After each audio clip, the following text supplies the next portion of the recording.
अगर आप एक एपीएस संचालक हैं या फिर आप किसी भी बैंक के थ्रू एक सीएसपी हैं और आपके सीएसपी सेंटर पर सभी बैंकों का ट्रांजैक्शन काफ़ी अच्छे से होता है आधार कार्ड के माध्यम से, लेकिन आप बैंक ऑफ बड़ौदा का ट्रांजैक्शन नहीं कर पा रहे हैं। दोस्तों, मेरा नाम है बिलाल खान और आप देख रहे हैं स्मार्ट जॉब। आज की इस वीडियो में हम बात करने वाले हैं कि बैंक ऑफ बड़ौदा का ट्रांजैक्शन आपके सिस्टम पर हो पाएगा कि नहीं हो पाएगा। मैं आज उन सभी सीएसपी भाइयों के बारे में बात नहीं करने वाला हूँ या फिर उन एपीएस संचालक भाइयों के बारे में बात नहीं कर रहा हूँ जिनके यहाँ पर काफ़ी अच्छे से बैंक ऑफ बड़ौदा का ट्रांजैक्शन हो रहा है। लेकिन आज की इस वीडियो में मैं बिल्कुल प्रैक्टिकली बात करने वाला हूं, अपने अनुभव के हिसाब से बात करने वाला हूं कि मैक्सिमम सीएसपी के यहां पर अब बैंक ऑफ बड़ौदा का ट्रांजैक्शन नहीं हो रहा है। आप किसी भी बैंक के थ्रू एक सीएसपी रन कर रहे हैं या फिर आप किसी भी कंपनी के थ्रू एक एपीएस संचालक हैं, आपके सीएसपी सेंटर पर बहुत ज़्यादा ट्रांजैक्शन होते हैं। अलग अलग बैंकों के ग्राहक आपके पास बहुत बड़ी तादाद में लेन देन करने के लिए आते हैं और साथ ही साथ में बैंक ऑफ बड़ौदा के भी ग्राहक आपके पास आते हैं। आप में से बहुत सारे सीएसपी ऐसे भी होंगे जिनके यहाँ पर सिर्फ 90% से ऊपर बैंक ऑफ बड़ौदा के ही ट्रांजैक्शंस होते हैं या फिर बैंक ऑफ बड़ौदा के ही ग्राहक आपके पास सबसे ज़्यादा पैसा निकासी कराने के लिए आते हैं और आप हाथ पर हाथ रखकर बैठे हुए हैं, बहुत परेशान हैं। आप कोई ना कोई समाधान डेली ढूंढते हैं कि किस तरीके से आपके सीएसपी सेंटर पर बैंक ऑफ बड़ौदा का ट्रांजैक्शन होने लगे, लेकिन होता नहीं है। आज की इस वीडियो में मैं आपको बताने वाला हूं कि जैसे कि हमने आपको अपनी पिछली वीडियो में कई बार बताया था कि रॉयनेट सीएसपी आईडी के थ्रू भी अब बैंक ऑफ बड़ौदा का ट्रांजैक्शन हो रहा है। अगर आप न्यू आईडी लेते हैं तो होने लगेगा, न्यू डिवाइस परचेज करेंगे तो होने लगेगा। ये सारी की सारी बातें दोस्तों अब पुरानी हो चुकी हैं। इन सभी बातों से अब कोई भी समाधान निकलकर सामने नहीं आ रहा है। उल्टा सबसे बड़ा असर ये पड़ा है कि जितने भी सीएसपी आईडी थी रॉयनेट की या फिर मैं किसी भी कंपनी के ईपीएस आईडी की बात करूं तो जिनके यहाँ पर बैंक ऑफ बड़ौदा के ट्रांजैक्शंस हो रही थे, अब धीरे धीरे करके सभी बंद हो रहे हैं। यानी कि बैंक ऑफ बड़ौदा ने बहुत अच्छे से ये बात ठान ली है कि अब प्राइवेट कंपनी की एपीएस आईडी के थ्रू कोई भी ट्रांजैक्शन नहीं होगा। जिनकी आईडी काम कर रही थी वो भी बंद हो रही हैं।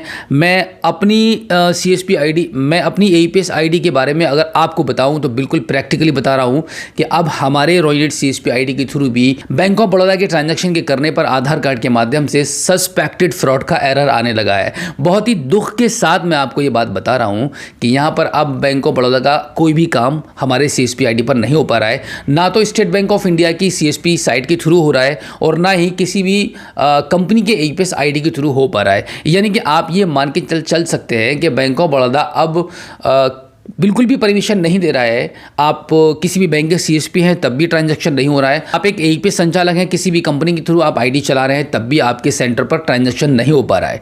लेकिन हाँ, हमारे जानने में बात यह आई है कि जो बैंक ऑफ बड़ौदा के सीएसपी हैं उनके यहाँ पर आज भी बैंक ऑफ बड़ौदा के ट्रांजैक्शन आधार कार्ड के माध्यम से फिंगर लगाकर ग्राहकों के हो रहे हैं। हमारे सीएसपी पॉइंट के नज़दीक में एक बैंक ऑफ बड़ौदा का भी पॉइंट है, वहाँ पर ग्राहक अपने अकाउंट्स को ओपन करा रहे हैं।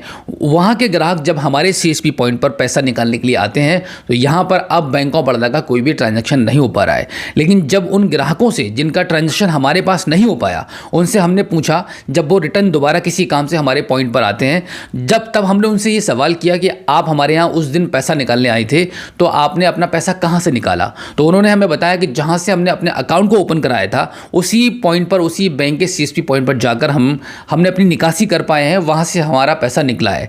तो बात ये निकल कर सामने आ रही है कि जितने भी बैंक ऑफ बड़ौदा के सीएसपी पॉइंट हैं वहां पर बैंक ऑफ बड़ौदा का आज भी काफ़ी अच्छे से लेन देन हो रहा है।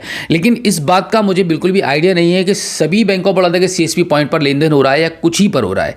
तो हम बहुत जल्दी आपके सामने एक ऐसी वीडियो लेकर सामने आने वाले हैं जहां पर हम एक किसी बैंक ऑफ बड़ौदा के सीएसपी पॉइंट पर जाकर आपको एक वीडियो बनाकर दिखाएंगे और वहां पर हम बहुत सारी बातें करेंगे इससे रिलेटेड। जितने भी डाउट्स हैं आपके अंदर, जितने भी शंकाएं हैं आपके अंदर कि बैंक ऑफ बड़ौदा के सीएसपी पॉइंट के थ्रू ही अब काम होगा, क्या प्राइवेट पोर्टल से या किसी भी बैंक के सीएसपी के थ्रू कोई काम अब हो पाएगा कि नहीं हो पाएगा, वो सारी जानकारी हम आपको देने वाले हैं। तो हम बहुत जल्द एक वीडियो लेकर आएंगे आपके लिए जहां पर आपके जितने भी सवाल हैं वो हम सॉल्व करेंगे और डायरेक्टली जो बैंक ऑफ बड़ौदा के सीएसपी हैं उनसे हम बैठकर बात करेंगे। वो आपके सभी सवालों का आंसर देंगे, जितने भी आपके मन में सवाल हैं कि क्यों नहीं हो रहा है, क्या अब एपीएस की सर्विस हमेशा के लिए बंद हो जाएगी, उनको ज़्यादा जानकारी होगी और उनको इसके बारे में कुछ नई अपडेट अपडेट्स भी मिली हुई होंगी बैंक की तरफ से, वो भी हमारे सामने निकलकर सामने आएंगी। तो हम बहुत जल्दी आपके लिए ये सब करने वाले हैं। दोस्तों आज की इस वीडियो में जो जानकारी हमने दी है वो बिल्कुल प्रैक्टिकली है और बहुत अच्छे से सोच समझकर हमने वीडियो बनाई है। अगर ये वीडियो आपको अच्छी लगी हो तो प्लीज़ हमारी इस वीडियो को लाइक ज़रूर कीजिएगा और अपने दोस्तों में शेयर करना बिल्कुल भी मत भूलिएगा। और इसी के साथ आपसे रिक्वेस्ट है कि अगर आप पहली बार हमारे स्मार्ट शॉप यूट्यूब चैनल पर आए हैं और अभी तक आपने हमें सब्सक्राइब नहीं किया है तो प्लीज़ एक बार सब्सक्राइब कर लीजिएगा और बेल आइकन को भी प्रेस कीजिएगा। तो चलिए दोस्तों, मिलते हैं आपसे किसी और एक अगली वीडियो में एक नई जानकारी के साथ, एक नई अपडेट के साथ और एक नए जोश के साथ। तब तक के लिए जय हिंद।